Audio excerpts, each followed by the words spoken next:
France والے ابھی بھی اپنا سر پیٹتے ہیں مگر انہیں فارسی آگے نہیں نکلنے دیتی اپنی شیرینی میں، اپنی دلکشی میں، اپنی تصویر کشی میں.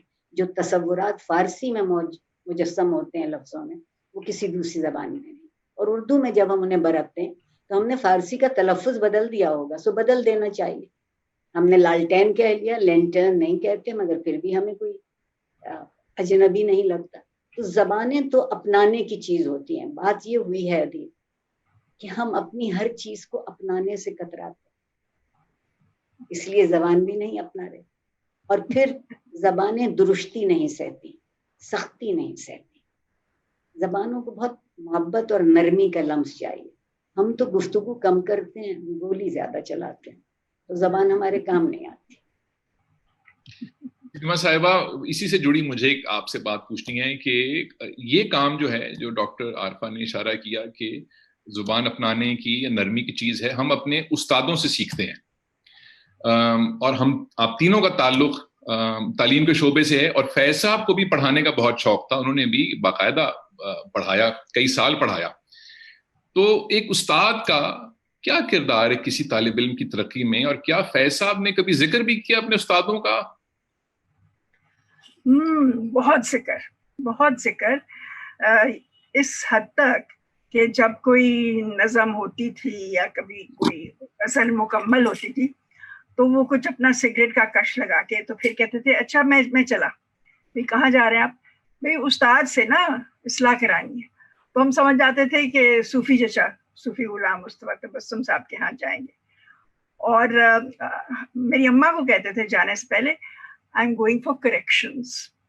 تو اس حد تک ان کا یہ رہتا تھا کہ بھی جب تک کہ استاد کی نظر سے کلام نہ گزرے تو محسوس ہوتا تھا، تو وہ محسوس کرتے تھے کہ نہیں یہ بات ابھی ادھوری سی ہے.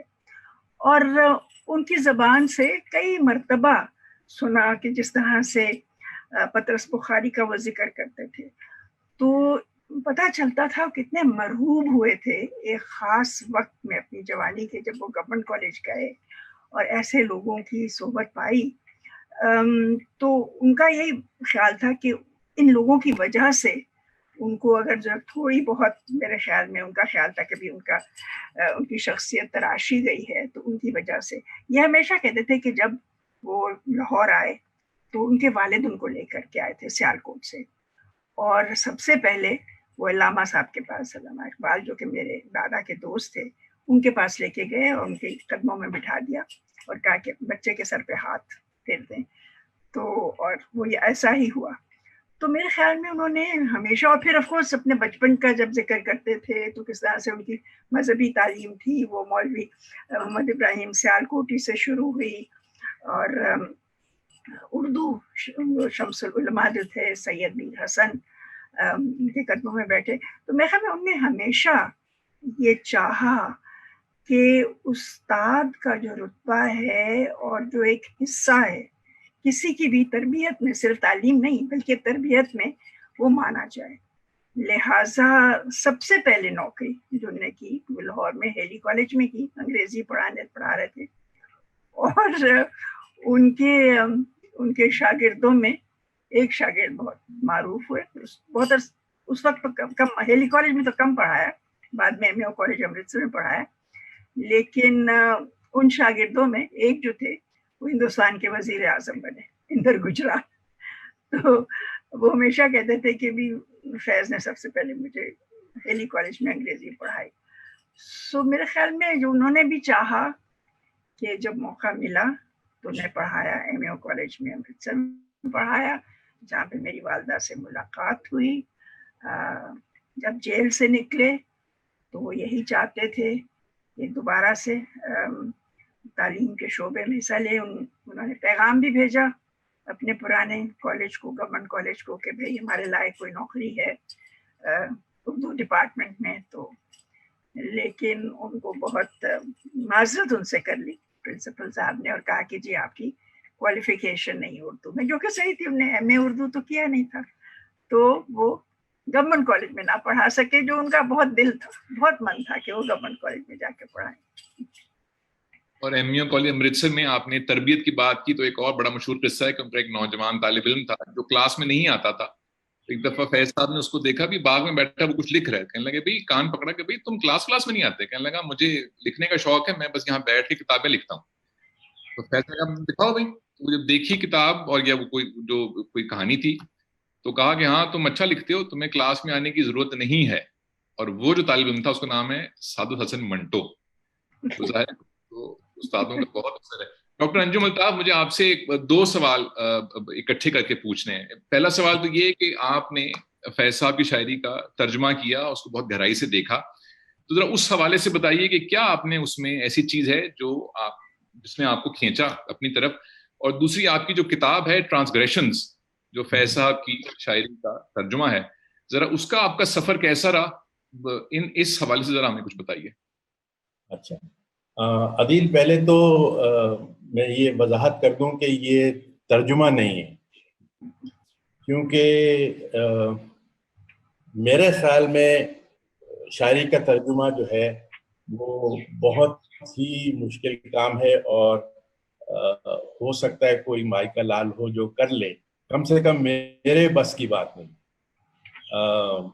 تو میں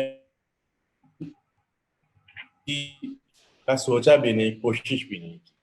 میں نے صرف جو آپ اس کو فیض صاحب کی خوشبو کہہ لیں, اور میں اپنے آپ کو ایسا شاعر بھی نہیں سمجھتا کہ میں.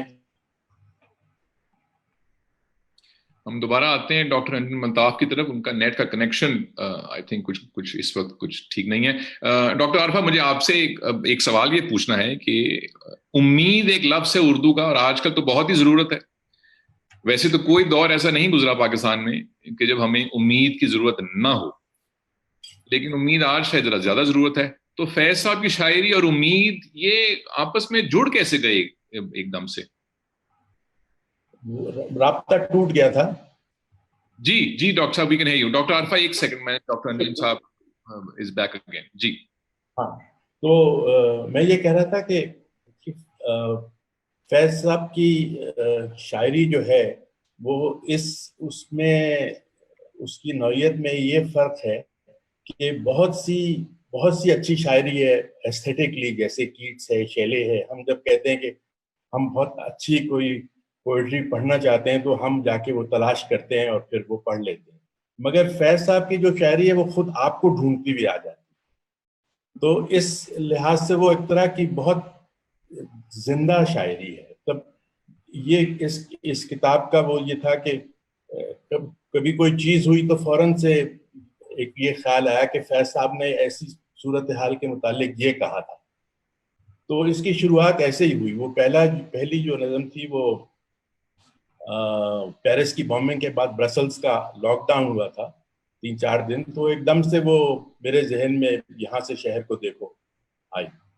تو بس یہی تھی. پھر وہ اور کچھ ہوا تو کوئی اور نظم ذہن میں آئی, بس وہ اس طرح سے سلسلہ شروع ہو گیا. ڈاکٹر عارفہ, یہ امید آخر کیا بلا ہے, اور ہم فیض صاحب کے ساتھ امید کو تلاش کرتے ہیں. آج کل کے حالات میں تو امید کی اور تلاش ہے ہمیں, تو یہ فیض صاحب اور امید اکٹھے کیسے ہو گئے؟ اس لیے کہ دونوں بلائیں. اس لیے کہ دونوں بلائیں. جتنی بڑی بلا امید ہے, فیض صاحب کچھ اس سے ذرا زیادہ بڑی بلا ثابت ہوئی. بات صرف اتنی ہے کہ میں یہ سمجھتی ہوں کہ میرا خیال ہے کہ اللہ میاں نے آدم کو تخلیق کرنے سے پہلے امید تخلیق کی تھی. اس کے بغیر تو زندگی کا کوئی تصور ہی نہیں ہو سکتا. غالب نے بہت اچھی بات کہی تھی کہ منحصر مرنے پہ ہو جس کی امید, نا امیدی اس کی دیکھا چاہیے. مراد یہ کہ وہ تو زندہ ہی نہیں ہے. امید اس لیے ضروری ہے کہ انسان کو وقت سے امید نہیں ہے, زمانے سے امید نہیں ہے, اپنے آپ سے امید ہے. اگر آج کہیں لڑکھڑا گئے تو کل ثابت قدم ہو جائیں گے. آج کوئی غلط راستہ چن لیا تو کوئی نیا راستہ ڈھونڈ لیں گے. امید اس لیے بہت ضروری ہے عدیل کہ امید کے بغیر مستقبل نہیں ہو سکتا, اور امید کے بغیر ماضی بھی نہیں ہو سکتا. ہم ماضی کو بھی صرف ممدوح سمجھتے ہیں, قصیدہ لکھے جائیں, تو وہ ماضی قصیدہ لکھ کے راستہ نہیں دکھاتا. ماضی سے یہ امید کہ کہ وہاں کیا اچھا تھا اس کو ڈھونڈ کے نکالا جائے، اور مستقبل سے یہ امید کہ جو کچھ ہماری سمجھ میں آیا ہے اس کو خراب ہونے سے، بگڑنے سے، بکھرنے سے بچا لیا جائے۔ آپ نے اتنی اچھی بات کہی کہ آج کل خود امید کا لفظ ایسا ہے جو لغت میں دیکھنا پڑتا ہے، نہ رویوں میں نظر آتا ہے، نہ بات چیت میں نظر آتا ہے، نہ آپس کے برتاؤ میں نظر آتا ہے۔ آخر کیا ہوا؟ میرا خیال ہے ہوا یہ ہے کہ ہمیں اپنے آپ سے کوئی امید نہیں رہی، ہمیں اپنے آپ پہ کوئی اعتبار نہیں رہا، کوئی اعتماد نہیں رہا۔ اور جنہیں اعتبار اور اعتماد نہیں ہوتا، اور آپ میری اس بات کو سیاسی نہ جانیے گا، وہ ہمیشہ پھر انتقام کے لہجے میں بات کرتے ہیں، اور جو انتقام کرتا ہے اس کے پاس تو کوئی امید نہیں ہوتی، صرف اس امید میں زندہ ہے کہ میں دوسرے کو کس طرح پسپا کر دوں۔ وہ اپنے آپ کو فاتح نہیں کر سکتا، خود کو فتح کرنے کے لیے امید چاہیے، اپنے آپ کو ثابت کرنے کے لیے امید چاہیے، اپنی آنکھوں میں آنکھیں ڈال کے دیکھنے کے لیے امید چاہیے۔ اور فیض صاحب، انسانیت کی توقیر کی نشانی ہے، اس لیے امید بھی توقیر کی نشانی ہوئی۔ سلیما صاحبہ، ذرا سا ایک جو ذاتی تعلق تھا آپ کا اپنے ابا کے ساتھ، اس حوالے سے کہ انہوں نے ایسے بہت سے ادوار دیکھے اپنی زندگی میں، اس ملک میں بھی اور دنیا میں بھی، کہ جو کافی تاریک ادوار تھے، جنگیں تھیں یا سیاسی انتقامات تھے، جو بہت جد و جہد کی، مختلف سیاسی گروہوں نے ان کے لیے بہت کچھ لکھا۔ تو جب مشکل وقت آتا تھا ان کے اوپر ذاتی طور پر، تو ان کا جو کام ہے وہ تو پہنچ گیا ہم تک، لیکن ان کی طبیعت، ان کی شخصیت میں کے حوالے سے کچھ یاد ہے کبھی کہ وہ نا امید ہوا کرتے تھے یا حوصلے کبھی کم ہوئے ہوں، تو وہ اس وقت کو کیسے دیکھتے تھے؟ نہیں، میرا خیال میں کہ بہت چھوٹی عمر سے، جب جو مجھے یاد ہے کہ جب ہم جاتے تھے ان کو ملنے، جب وہ جیل میں تھے، حیدرآباد جیل میں پہلے جب وہ تھے، تو مجھے یہ یاد ہے کہ کس طرح سے وہ، ایک تو ان کا ہنستا ہوا چہرہ، پھر وہ کس اہتمام سے انہیں تیاری کی ہوتی تھی کہ ہمارے لیے لنچ جو ہے وہ تیار ہو، اور ان کی کوشش یہ ہوتی تھی کہ میزو تو مجھ سے چھوٹی تھی، میری چھوٹی بہن، تو اس کی چھوٹی چھوٹی باتیں اور شرارتیں، اور اس قدر غور سے وہ سنتے تھے، کیونکہ میں محسوس کرتی تھی کہ یہ سب کچھ جو ہے وہ یہ ان کے اکٹھا کر رہے ہیں، تاکہ جب ہم تھوڑی دیر، چند گھنٹوں کے بعد جدا ہو جائیں گے، تو پھر یہ چن چن کے یہ چیزیں جو ہیں یہ یاد رہے گی ان کو۔ اور میرے خیال میں ایسا ہی تھا کہ وہ ان میں یہ ایک خاص چیز تھی کہ تکلیفیں بہت تھیں، اور ظاہر ہے میری اماں ایک فہرست لے کے جاتی تھی جب ہم جاتے تھے، جو حالانکہ ان کی بھی یہ کوشش ہوتی تھی کہ ان کو پریشان نہ کریں، لیکن ان کی طبیعت میں اس قدر آسودگی تھی، اور یوں تھا کہ جب ان کے ساتھ تھوڑی بہت بھی گپ لگتی تھی تو ایک چین سا پڑ جاتا۔ اسی لیے جو انہوں نے کہا نا کہ یوں ہی ہمیشہ کھلائے ہیں ہم نے آگ میں پھول، تو you can really feel that کہ بھائی ایسا ہی تھا۔ اور ایک انہوں نے بتایا ایک دفعہ، جب وہ پہلے ان کو لے گئے تھے، تو جس جگہ ان کو رکھا تھا وہ قید تنہائی تھی، تو کبھی کاغذ پینسل کچھ نہیں تھا اور کوئی کتاب بھی نہیں تھی، تو جو قیدی آتا تھا ان کو کھانا دینے کے لیے، تو بات تھوڑی دیر کی، اس کو اجازت نہیں تھی ان سے بات کرنے کی، لیکن وہ تھوڑی دیر کے لیے بٹھا لیتے تھے تاکہ جتنی دیر وہ کھانا کھا رہے ہیں وہ پلیٹ لے، تو وہ اس سے قصے سنا کرتے تھے۔ اور بعد میں انہوں نے بتایا کہ بھئی کیا وہ قصہ گو تھا وہ قیدی، کیا کیا اس کو کہانیاں یاد تھیں۔ اب اس قسم کی چیز کہ بھی برے سے برے حالات میں کوئی نہ کوئی طریقہ ڈھونڈ لینا، جس کی وجہ سے آپ کی جو امید ہے، آپ کو یہ جو احساس ہے کہ بھائی زندہ ہیں۔ عارفہ نے بالکل صحیح بات کی کہ یہی زندگی کی علامت ہے۔ تو وہ ہمیشہ یہ دیکھا کہ، اور میں مطلب ایسے وقت تھے جب کوئی ان کا بہت عزیز دوست چلا گیا مثلا، اور تو وہ چہرے پہ دکھ کا تاثر تو نظر آتا تھا، لیکن ساتھ ہی وہ کوئی نہ کوئی اس شخص کی کوئی ایسی بات جو ہے وہ دہرا دیتے تھے کہ آپ خود بخود آپ کو محسوس ہوتا تھا کہ وہ چھوڑ کے ہمیں نہیں گئے، وہ بھی یہیں ہیں۔ سو آئی تھنک وہ ایک بہت زبردست کیپیسٹی تھی زندگی کو یوں لے لینا، سمیٹ لینا اپنے میں کہ وہ کبھی آپ سے جدا ہو ہی نہیں سکتی تھی۔ سو وہ اور ہر لیول کے اوپر ہوتی تھی، چھوٹے سے چھوٹے بچے کے ساتھ کر رہے ہیں تو جب بھی اسی طرح سے اس کے ساتھ مل کے اس کی خواہشات، اس کی پریشانیاں سب اپنانا. ہر لیول پہ ان میں میرے خیال میں یہ ایک خاص قسم کی I don't know طاقت کہہ سکتے ہیں جسے آپ صرف محسوس کر سکتے تھے، اور اس سے زیادہ کچھ اس کا اظہار بھی کرنا مشکل ہے. اور وہ خود بھی چونکہ اتنے نرم، ان کی شخصیت اتنی نرم تھی، اس کا اظہار بھی یوں ہی ان کے دھیمے پن میں ہی تھا. اور شاید وہ قید تنہائی ہی کا شعر ہے، قفس ہے بس میں تمہارے بس میں نہیں، چمن میں آتش گل کے نکھار کا موسم. ڈاکٹر انجم، اچھی شاعری جو ہے، یہ ہم نے تو جب شاعری پڑھنا شروع کی تو جو اسکولوں کالجوں میں جو اردو کے نصاب میں شامل ہے بس وہ پڑھی، کیونکہ ہم نے امتحان پاس کرنا تھا. اس کے بہت عرصے کے بعد خیال آیا کہ نہیں بھائی، یہ تو بہت بڑی بہت گہری چیز ہوتی ہے، اس کو ذرا سا چکھ کے تو دیکھو. اچھی شاعری کیا ہے؟ اس کی کوئی پہچان ہے؟ کیا ہے؟ اور فیض صاحب کی شاعری ایسی کیوں ہے کہ بھئی وہ جہاں دیکھو ان کا طوطی بولتا ہے، اور ایسی کیا خاص بات ہے کہ وہ دوسرے شاعروں سے ان کو ممیز کر سکے؟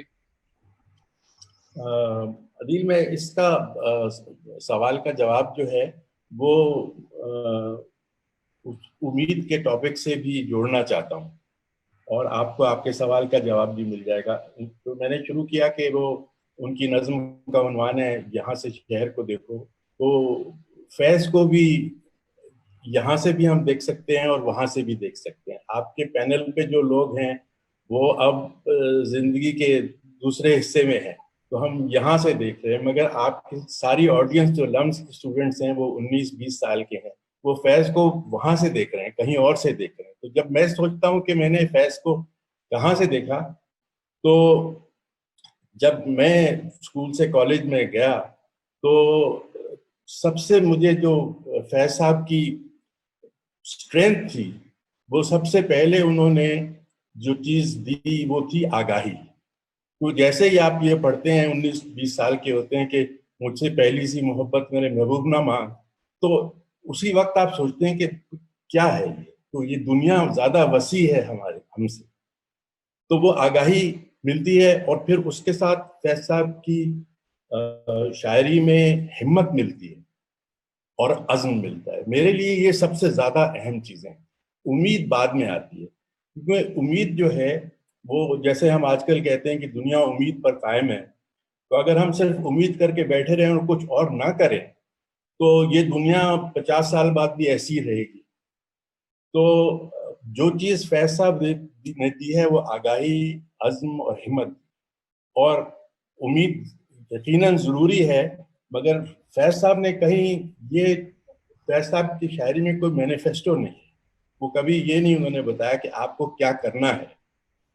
بہت اگر انہوں نے کھینچا بھی ہے تو کہا ہے کہ تم اپنی کرنی کر گزرو، جو ہوگا دیکھا جائے گا. تو اب اس کے ساتھ آپ کو کچھ اور جوڑنا ہے، اور فیض صاحب کو لینن پرائز ملا تھا، تو اگر آپ کو جوڑنا ہے تو پھر آپ لینن جیسے اس نے کہا کہ what is to be done, so that has to be combined. وہ سب چیزیں جب ہم ساتھ جوڑیں گے تو پھر ہم کچھ وہ تبدیلی لا سکیں گے جو فیض صاحب لانا چاہتے تھے اور اپنے پڑھنے والوں کے ذریعے لانا چاہتے تھے. صرف امید جو ہے میرے اس میں کافی نہیں. ڈاکٹر عارفہ، مجھے آپ سے ایک سوال یہ کرنا ہے کہ آپ نے ذکر کیا کہ بہت بات ہوتی ہے انتقام کی، تو انتقام کی بات تو ویسی نامکمل ہے، وہ نا امیدی کی ایک نشانی ہے. مجھے سوال یہ پوچھنا ہے آپ سے کہ مجھے ایسا لگتا ہے کہ ہمارا میڈیا دیکھ لیجئے یا عام معاشرے میں جو ہمارے جو رویہ ہے، جو مزاج ہے، اس میں تو نہایت کرختگی ہے، نہایت سختی آ گئی ہے. لیکن فیض صاحب جب سخت بات کرتے ہیں، جب کڑوی بات کرتے ہیں، جب سچی بات کرتے ہیں، تو ان کے تو لہجے میں بے انتہا حلاوت ہے، میٹھا پن ہے، گداز پن ہے. تو یہ تو مجھے تضاد دکھتا ہے کہ ہم لوگ تو بہت سخت لوگ ہیں اور فیض کا لہجہ نرم ہے. تو اب ہم کیا حاصل کریں گے اس میں سے؟ ہمیں تو کچھ مار کٹائی والی کوئی بات چاہیے. اس پہ کیا کہیں گے؟ بہت کچھ کہا جا سکتا ہے، کچھ نہیں. انجم صاحب نے بڑی اچھی بات کہی، لیکن میں ان سے ذرا سا اختلاف کروں گی کہ امید کے بغیر عزم اور ارادہ بھی نہیں ہوتا. وہ بھی نہیں ہوتا. امید ایک بڑی غیر مجسم سی چیز ہے جو چیزوں کو مجسم کرنے میں مدد دیتی ہے. امید کہیں ایک بہت اچھی محبوبہ ہے، چلمن کے پیچھے رہتی ہے اور چلمن کے سامنے انسان کی دوسری صلاحیتیں آتی ہیں. ابھی آپ کا جو سوال ہے کہ فیض صاحب کے لہجے میں اتنی حلاوت، اتنا گداز، اتنی نرمی کہاں سے آئی؟ میری سمجھ میں ایک بات آتی ہے کہ اگر انسان اپنے آپ سے مطمئن ہو جائے تو خفا ہونے کی ضرورت نہیں رہتی. فیض صاحب اپنے آپ سے مطمئن تھے. جو بات سلیمہ نے کہی ہے، جو بات انجم صاحب کہہ رہے ہیں، وہ یہی ہے کہ اس شخص کو معلوم ہے کہ زندگی خواہشوں کی فہرست کا نام نہیں ہے. زندگی ایک طرح سے عجب ایک خفیہ سی دستاویز ہے اور وقت اس کو آپ کے سامنے عجیب طرح سے کھولتا ہے. تو اچھی جو خفیہ دستاویز کو پڑھنے کی ترکیب ہے وہ یہ ہے کہ آپ گھبرائے بغیر اس کو پڑھیں سمجھنے کے لیے، اور باتیں ہمیشہ نرمی سے اور حلاوت سے سمجھ میں آتی ہیں. مجھے وہ استاد کبھی نہیں بھولیں گے جنہوں نے میری نالائقی کو اپنی لیاقت کی کہ حلم سے اور نرمی سے اور محبت سے مجھے سمجھایا، اور انہیں بھی کبھی نہیں بھولوں گی جو ذرا سی بات پہ اتنا ڈانٹتے ڈپٹتے تھے کہ بات ہی بھول جاتی تھی، اس کا مطلب سمجھ میں تو آنے کی بات رہی. دوسری ایک بات یہ کہ فیض صاحب کے پاس ایک جادو ہے زبان کا جوہر، سمجھنا زبان کا. عربی، فارسی اور اردو ان کے لیے اجنبی زبانیں نہیں ہیں، اور ان کی عربی جو عربی شناسی ہے اس پہ فارسی غالب ہے. فارسی خود بہت میٹھی نرم رو زبان ہے. عربی کی نظم ایک ہی ہے کہ ہم دیکھیں گے جس سے مودی صاحب ہل گئے، اسی میں ایک جاہو جلال سامنے آتا ہے، ورنہ تو اس کی. اور ایک بات اور بھی عدیل جو مجھے بہت اچھی لگتی ہے اور جو میں نے پھر فیض سے سیکھنے کی کوشش کی، کہ زمانے سے ہٹ کے جینا مشکل کام ہے. اگر زمانہ خط کا رخت ہے تو ہم خود کو کیوں مسخ کریں؟ اپنے آپ کو مسخ کرنے، اپنی فکر کو خراب کرنے اور اپنی زبان کو برباد کرنے کی کیا ضرورت ہے؟ وہ جو کہتے ہیں وہ کہتے رہیں، اور ہمیں جو کہنا ہے وہ ہم اسی طرح کہیں گے. اور آپ دیکھیے کہ وہ قند مکرر ہوتی جاتی ہے، وہ کبھی بھی تلخ نہیں ہوئی. غالب تو کہتے رہے کہ مجھے اس تلخ نوائی سے معاف رکھنا. فیض صاحب تلخ نوائی تک پہنچے ہی نہیں. زندگی سے محبت کرنے والا آدمی زندگی سنوارنا چاہتا ہے، زندگی سے شکوہ نہیں کرنا چاہتا. فیض کی شاعری میں آپ دیکھیے کہیں شکوہ نہیں، ایک محبت کا سلوک ہے، اور جس میں یہ حوصلہ ہو، یہ امید ہو کہ جینے کو ابھی ایک عمر پڑی ہے. وہ کیسے تلخ ہوگا؟ جو سمجھتے ہوں کہ جو کچھ حاصل کرنا ہے وہ آج کے دن سے نچوڑ لیا جائے، ان کے حصے میں تلخی آئے گی. جو وقت پہ یقین رکھتے ہیں، جن کا دل مطمئن ہے اور جو کھلی آنکھوں سے خواب دیکھ سکتے ہیں، ان کو تلخ نوائی کی ضرورت ہی نہیں، سخت لفظوں کی ضرورت نہیں. تضاد نہیں ہے، تضاد نہیں ہے. آپ اس کو تضاد مت کہیے. وہ مزاج شناس ہیں زبان کے اور احساس کے. وہ لوگوں کی اس باتوں کو اس لیے نہیں مانتے کہ جن چیزوں کی طرف دنیا کامیابی سمجھ کے دوڑ رہی ہے وہ دراصل انسان کی ناکامی ہے. انسان کی کامیابی ہے ہمیں ایک دوسرے کے قریب لانا، ہمیں ایک دوسرے کے احساس تک پہنچنے کی صلاحیت عطا ہو ہمیں، اور ہمارے پاس وہ لفظ ہوں جو زخموں کا مرہم بھرتے ہوں، زخموں پہ نشتر نہ چلاتے. اس نظم کا حوالہ دیا، میں ایک شعر سناؤں اس کا، تاکہ جو نوجوان دیکھنے والے ہیں ان کو شاید اشتیاق پیدا ہو کہ ہم بھی کتاب اٹھائیں، فیض صاحب کی ہو یا کوئی بھی. ایک آدھ شعر سناؤں اس کو. اس وقت تو یوں لگتا ہے اب کچھ بھی نہیں ہے، مہتاب نہ سورج نہ اندھیرا نہ سویرا. اور دو چار شعر کے بعد جو جس کا حوالہ دیا ڈاکٹر صاحبہ نے وہ یہ ہے کہ مانا کہ یہ سنسان گھڑی سخت کڑی ہے، لیکن میرے دل یہ تو فقط ایک گھڑی ہے، ہمت کرو جینے کو تو ایک عمر پڑی ہے. جس امید کی بات ہم نے کی. سلیمہ صاحبہ مجھے آپ سے ایک سوال یہ پوچھنا ہے کہ جیسے ڈاکٹر صاحبہ نے بھی اشارہ کیا کہ زمانہ بدلتا ہے، لوگ بدلتے ہیں، زبانیں بھی ارتقاء کی منزل سے بدلتی ہیں. بہت سے نئے آرٹسٹ آتے ہیں، نئے سٹارز آتے ہیں، نئے سیاستدان آتے ہیں، چلے جاتے ہیں، لیکن فیض صاحب کی جو ریلیونس ہے وہ چاہے ہمارا ملک ہو چاہے کوئی اور ملک ہو، برصغیر بالخصوص ان کی ریلیونس ختم نہیں ہوتی. آپ کو کیوں لگتا ہے اس کی کیا وجہ ہے؟ آپ نے حال ہی میں دیکھا ہوگا کس طرح سے عورتیں دلی میں ایک خاص علاقے میں انہوں نے دھرنا کیا، اور ہم دیکھیں گے جو تھی اس کی وہ آواز بلند ہوئی، بڑی عجیب سے بہت ایک عجیب سا لگا، لیکن تسکین بھی ہوئی. اور جو آپ کہہ رہے ہیں نا، یہ بالکل اس کا مظاہرہ تھا. اور میرے خیال میں کہ یہ کئی مرتبہ ہوا ہے کہ اور جگہوں سے کوئی خط آیا، کوئی لائن آئی، کوئی جرمن میں ایک وہ کر رہے ہیں، اوپرا کر رہے ہیں، اس میں وہ فیض کی ایک نظم جو ہے وہ استعمال کرنا چاہ رہے ہیں، یا لاطینی امریکہ میں کوئی جو ہے وہ ایک شخص جو ہے وہ تحقیق کر رہا ہے اور اس کو ضرورت ہے کہ فیض اور نرودا کو جو تعلق تھا اس کے اوپر بات کریں. میرے خیال میں کہ یہ اچھی شاعری کا یہ تو بڑے ایک واضح سے، ہم کیوں شیکسپیئر کیوں پڑھتے ہیں، ہم غالب کیوں پڑھتے ہیں، وہ یہ ہے کہ زمانے کے ساتھ اس کی نوعیت بدلتی ہے، اس کے معنی بدل جاتے ہیں، اور آپ کو محسوس ہوتا ہے کہ اسی وقت اسی لمحے کے لیے یہ بات کہی گئی تھی اور میرے لیے کہی گئی تھی، اور اس وقت جو میں محسوس کر رہا ہوں یا کر رہی ہوں یہ وہ ان کو پہلے معلوم تھا. طارق علی نے ایک دفعہ بہت مزے کی بات کی تھی، جو 100 سالہ جشن تھا ابا کا لندن میں. انہوں نے کہا تھا شاعر جو ہوتا ہے اس کی ایک تیسری آنکھ ہوتی ہے جو کہ ماتھے کے بیچ میں ہوتی ہے، اور وہ ان کی دونوں آنکھوں سے زیادہ دور دیکھ سکتی ہے، لہٰذا اسے نظر آ رہا ہوتا ہے کہ آئندہ کیا ہوگا. اور اس حساب سے اچھے شاعر کی ایک نشانی یہی ہوتی ہے کہ اس کی تیسری آنکھ جو ہے اس قدر تیز ہے کہ وہ بہت آگے کی سوچتا ہے. تو ظاہر ہے وہ آگے کی سوچ جو ہے وہ 10 سال بعد، 50 سال بعد، 300 سال بعد تک وہ زندہ رہے گی، اور لوگ یہ محسوس کریں گے کہ یہی میری وقت کی آواز ہے. شاعر کرتا کیا ہے، یا کوئی بھی جو تخلیق کار ہوتا ہے، وہ اپنے وقت کی، اپنے دور کی آواز تو ہوتا ہے، لیکن وہ دور جو ہے وہ بار بار دہرایا جاتا ہے، اور لہٰذا وہ آواز ہر مرتبہ لگتا ہے کہ ہمارے دور کی آواز ہے.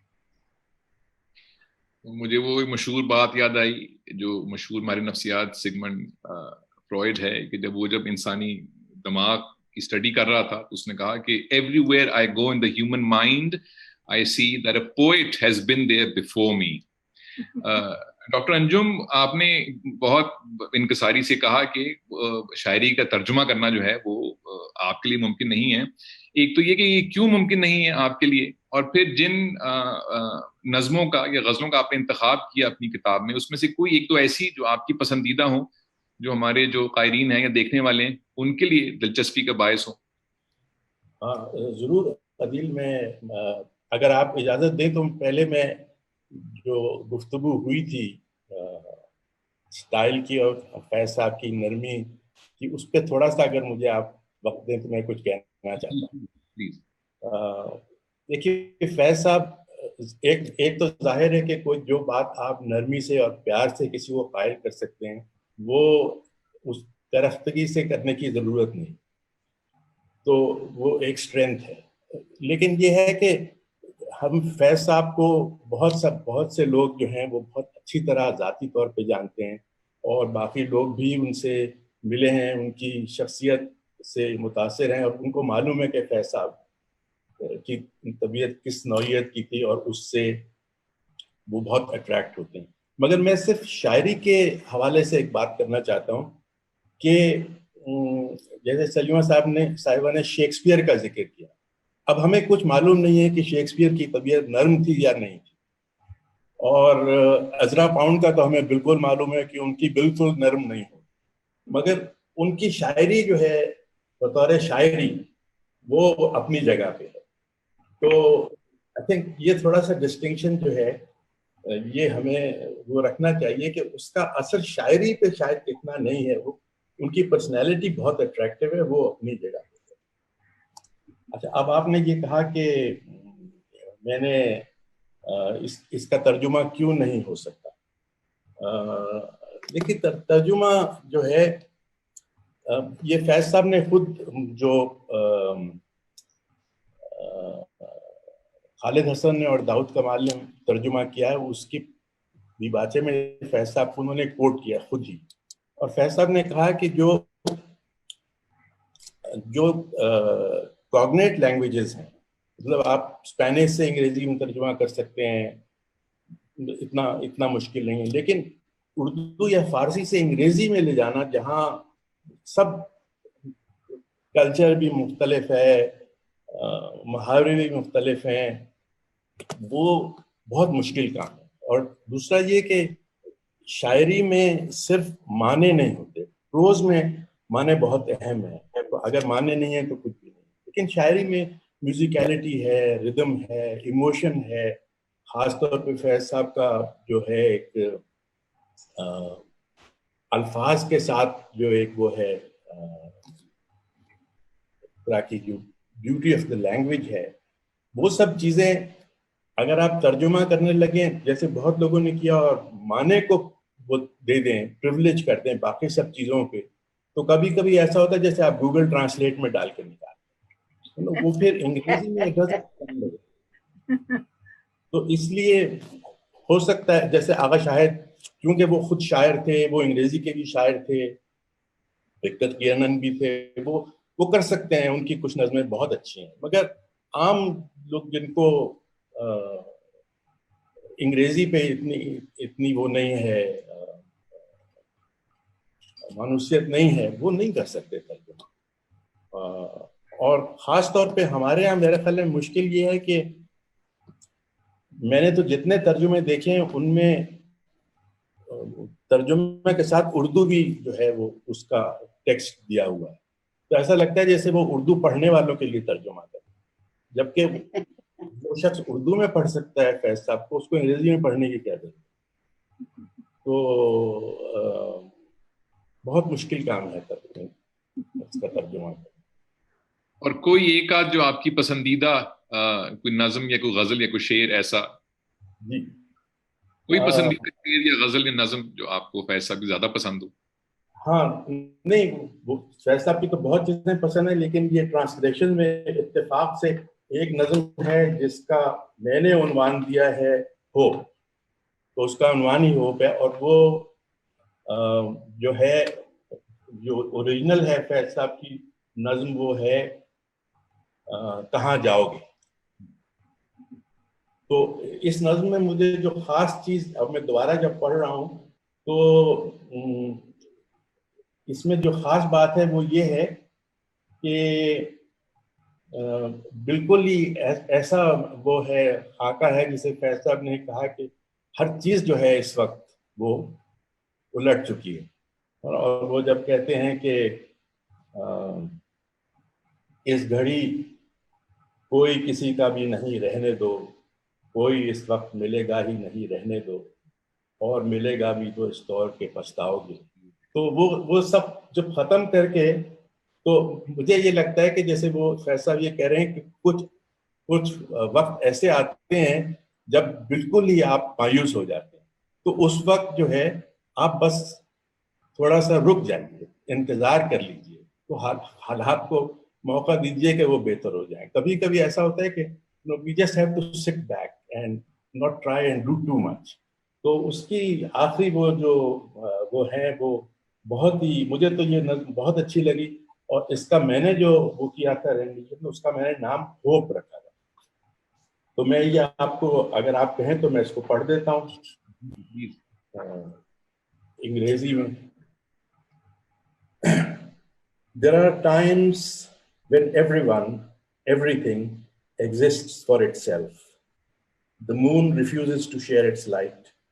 Stars recede into their black holes. Mirrors swallow their images. Even lovers fail to turn up for their trysts. What does it mean to hope in such times? Who would one turn to and for what? Faith would only call forth deception. Let such times pass. The moon will yearn for the admiring gaze. Stars will pine to light the way. Mirrors will invite the longing look. Lovers will crave the warm embrace. Amidst the nods of recognition, hope will find its place again. بہت خوب. جی چاہتے ہیں کہ انگریزی میں پڑھیں فیض صاحب کو اور آپ کا ترجمہ ہی پڑھیں بار بار. بہت شکریہ ڈاکٹر عارفہ. مجھے آپ سے ڈاکٹر انجم کی بات سے مجھے خیال آیا کہ ہمارے اتنے سارے استاد ہوتے ہیں اور میں جان بوجھ کر اس وقت استاد لفظ استعمال کر رہا ہوں, صنف کی تفریق نہیں کر رہا کیونکہ ہر جگہ ہونے بھی نہیں چاہیے. استاد استاد ہے, عورت ہو یا مرد. ایکٹر. میرا سوال آپ سے یہ ہے کہ ظاہری طور پر تو استاد کوئی مضمون پڑھا سکتا ہے یا پڑھا سکتی ہے, ریاضی ہے, انگریزی ہے, اردو ہے, سائنس ہے. کچھ چیزیں ایسی ہوتی ہیں جو پس پشت رہ کر پڑھائی جاتی ہیں کہ وہ ظاہری طور پر تو کلاس کا حصہ نہیں ہے, لیکن طالب علم وہ سیکھ رہے ہیں استاد سے. تو کیا امید یا اور ایسی کوئی چیز پڑھائی جا سکتی ہے؟ پڑھائی تو پتہ نہیں جا سکتی ہے یا نہیں, مگر اس کا یقین دلایا جا سکتا ہے. آپ چیزوں کو کس طرح سمجھتے ہیں, خود آپ کی زندگی میں کیا. آپ دیکھیے کہ آپ ہمارے کسی سرکاری دفتر میں جائیے اور وہ کام جو بہت جائز بھی ہو تو پہلا جواب آپ کو ملتا یہ نہیں ہو سکتا. اگر یہ پہلا جواب ہی بدل دیں تو بہت کچھ ہو سکتا ہے. چیزوں میں دیر لگ سکتی ہے, انتظار کرنا پڑتا ہے, اپنے آپ کو آسودہ کرنا پڑتا ہے انتظار کرنے کے لیے. اگر انتظار میں بے چینی ہو جائے تو آپ کچھ نہیں دے پائیں گے.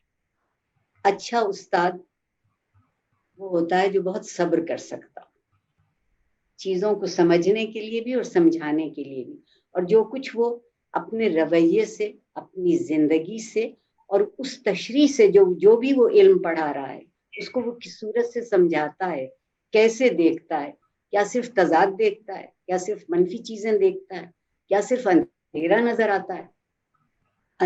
مجھے اندھیرے نے کبھی اس لیے نہیں ڈرایا کہ مجھے یہ یقین ہے کہ اس کے بعد روشنی ہے. یہ سفر تھوڑا سا ہے, کوئی بات نہیں. تو استاد دراصل جس قدر علم خود اپنے اندر جذب کر لیتا ہے, جو لاشعوری طور پر کلاس میں ان کے سامنے نظر آتا ہے, وہ اس سے زیادہ متاثر ہوتے ہیں. نصاب تو ایک حوالہ ہے, نصاب صرف ایک حوالہ ہے استاد کو بھی سمجھنے کے لیے اور شاگرد کو بھی سمجھنے کے لیے. مگر ہمارے یہاں سمجھا گیا ہے کہ سارا علم اسی نصاب میں نہیں. علم تو اس میں ہے کہ اس استاد نے اسے کیا سمجھا اور اس نے اس کو آگے تک کیسے پہنچایا. اس لیے جن استادوں کو یہ سمجھانے کی صلاحیت فیض صاحب سے کہیں مل گئی ہو, وہ خود چپ کے باتیں کہتے رہتے ہیں اور دوسروں کی سمجھ میں آتی رہتی. اچھا استاد بھی نہ آواز اونچی کرتا ہے نہ خود, اور جس بات کو پڑھا رہا ہوتا ہے اس میں یقین پیدا کرتا ہے, اور وہ یقین پھر آگے روشنی بنتی ہے. مجھے وہ شعر یاد آیا فیض صاحب کا, ہو نہ ہو اپنے قبیلے کا بھی کوئی لشکر, منتظر ہوگا اندھیروں کی فصیلوں کے ادھر. خیر ہم تک وہ نہ پہنچے بھی صدا تو دیں گے, دور کتنی ہے ابھی صبح بتا تو دیں گے. وہ آپ کی بات کے اندھیرے کے بعد روشنی جو ہے وہ یقینی ہے. سلیمہ صاحبہ, ایسا لگتا ہے کہ گزشتہ 30, 40, 50 برسوں میں ثقافت یا کلچر جو ہے, جس کا شاعری ایک حصہ ہے, زبان ایک حصہ ہے, اس میں کچھ بتدریج کچھ کمی آئی ہے. اور مجھے یاد ہے کہ فیض صاحب نے ان کی کتاب ہے, ان کی خطوط کی, اس میں انہوں نے اپنی بیگم کو یہ لکھا تھا جیل سے خط کہ سن 1951 میں کہ وہ دن کب آئے گا جب ہم پاکستان میں لوگوں کو آرٹ کے اور فن کے بہترین نمونے دکھا پائیں گے. میرا سوال آپ سے یہ ہے کہ ثقافت اور کلچر کسی معاشرے کے لیے کتنا ضروری ہے اور وہ کیوں ضروری ہے؟ وہ ایک شکل ہے آپ کی, اور اگر آپ نے اس بات پہ دھیان نہیں کیا کہ بھائی, اور میں شکل جو ظاہر آ رہا ہے اس کی بات نہیں ہے, بلکہ وہ پوری ایک شخصیت ہے جو کہ کسی بھی قوم کی ہوتی ہے یا ایک ملک کی ہوتی ہے یا ایک معاشرے کی ہوتی ہے, جو اس کی پہچان ہوتی ہے. اور اس کی پہچان نہ پورش کار ہوتی ہے, نہ F-16 ہوتی ہے, نہ ایسی کوئی اور چیز ہوتی ہے جو کہیں اور سے آپ خرید لائے ہوں. یہ چیزیں ہوتی ہیں جو کہ آپ کی اپنی ہوتی ہیں, جو کہ آپ کی پہچان بھی ہوتی ہیں اور جو آپ میں خود اعتمادی پیدا کرتی ہیں. تو میرے خیال میں کہ افسوس ہے کہ میرے خیال میں کہ ابا نے ان خطوط میں بھی لکھا تھا, اور بھی کئی بار انہوں نے پاکستانی ثقافت کے اوپر جو لیکچر دیے, جو لکھا بھی, وہ یہی تھا کہ بھائی جب تک آپ یہ اپنی جو انفرادیت جو ہے, اپنی شخصیت جو ہے, اپنی جس چیز کو آئیڈینٹی کہتے ہیں, اس کو آپ نکھاریں گے نہیں جب تک آپ پورے کانفیڈنس کے ساتھ، خود اعتمادی کے ساتھ دنیا میں اپنی پہچان جو ہے وہ قائم نہیں کر سکیں گے۔ اب عجب بات ہے کہ جتنے حالات بگڑے ہیں، دلچسپ چیز یہ ہے کہ فنون لطیفہ کی میں بات کر رہی ہوں، مصوری کی بات کر رہی ہوں، جو ویژول آرٹس جس کو کہتے ہیں، جو بصری فنون ہے، اس میں اس وقت پاکستان میں بہت دلچسپ کام ہو رہا ہے، اور دنیا کے بہترین آرٹسٹوں میں سے بہت سے ہمارے یہاں ہیں، مگر کیا ایک ظاہری سطح پہ یا میڈیا کے ذریعے یا کسی اور طرح سے کیا ہم ان کو جانتے ہیں، یا یہ ہے کہ دنیا میں ان کی بہت شاباشی ہو رہی ہے اور لوگ مجھے فون آتا ہے اور کہتے ہیں کہ بھئی آپ کے یہاں فلاں جو ہے آرٹسٹ بہت اچھی، مجھے معلوم ہے اس کا، لیکن آپ جو بھی ذکر کیا تھا عارفہ نے، آپ کسی افسر سے تو پوچھئے کہ فلاں کا نام آپ جانتے ہیں، تو کہیں گے نہیں، ساتھ چغتائی تک تو بات ہے، مانی ہوئی ہے اللہ بخش تک، لیکن اس کے بعد سے آپ پوچھنا شروع کریں، وہ تو مر گئے نا بیچارے، یہ اپنے زمانے میں کافی انہوں نے برداشت کیا، لیکن آج کل جو اتنا اچھا منفرد بہترین دل دہلانے والا کام ہو رہا ہے وہ آپ کی نظروں کے سامنے نہیں ہے، وہ اس لیے کیونکہ ہمیں یقین نہیں ہے کہ وہ ہماری ثقافت کو کچھ دے سکتے ہیں، ہمارا خیال ہے ہماری پہچان دوسری ہے، وہ ہے جس کے ذریعے ہم اپنی دھوس جما سکتے ہیں۔ تو میرے تو خیال میں جو پہلے بات ہوئی تھی کہ جب تک مٹھاس، جب تک آپ کی آواز، جو آپ کے گلے میں سر ہے، جو آپ کی بات میں وزن ہے، آپ کی شاعری میں، آپ کی مصوری میں، آپ کی فلم میں،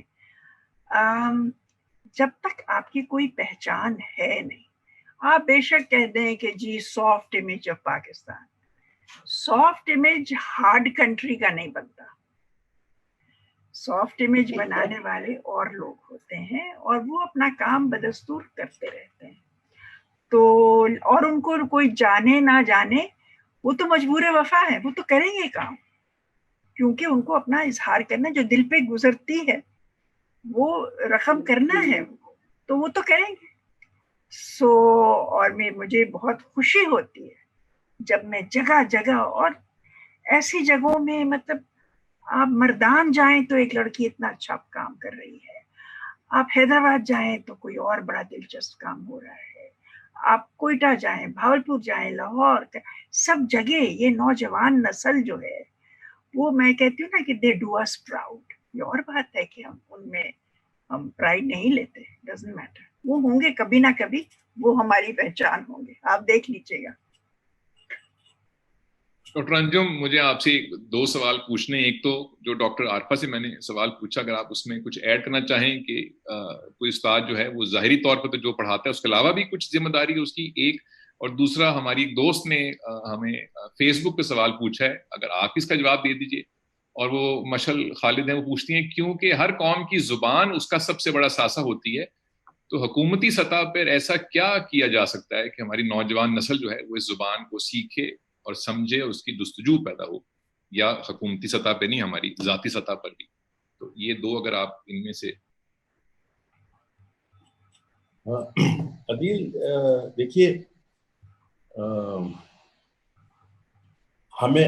میں تو سب سے بڑا اپنا استاد فیض صاحب کو ہی سمجھتا ہوں، اور فیض صاحب نے سب کو امید کرنا سکھایا ہے، تو اگر فیض صاحب سکھا سکتے ہیں، ہم اتنا اچھا نہیں سکھا سکتے مگر ہم بھی وہ کام تو کر سکتے ہیں۔ تو امید جو ہے اور ایک پازیٹیو ایٹیٹیوڈ وہ کمیونیکیٹ کرنا، تو بہت ہی استاد کا ایک فریضہ ہے، جس سے اگر آپ یہ نہ کریں تو پھر وہ بالکل میکینیکل ٹیچنگ ہو جاتی ہے، نہ اس میں اسٹوڈنٹ کو دلچسپی ہوتی ہے، نہ آپ کو کچھ مزہ آتا ہے۔ تو یو ہیو ٹو کنیکٹ، اور مستقبل کے بارے میں ایک ویژن دینا، جو آپ چیز پڑھا رہے ہیں وہ اس مستقبل سے کیسے جڑتی ہے، آپ کی زندگی سے کیسے جڑتی ہے۔ جب آپ ان چیزوں کی بات کرتے ہیں تو پھر آپ تبدیلی کی بھی بات کرتے ہیں، اور جب آپ تبدیلی کی بات کرتے ہیں تو پھر ظاہر ہے آپ اس میں امید کی بات بھی کرتے ہیں کہ یہ کیسے ہوگا، کیسے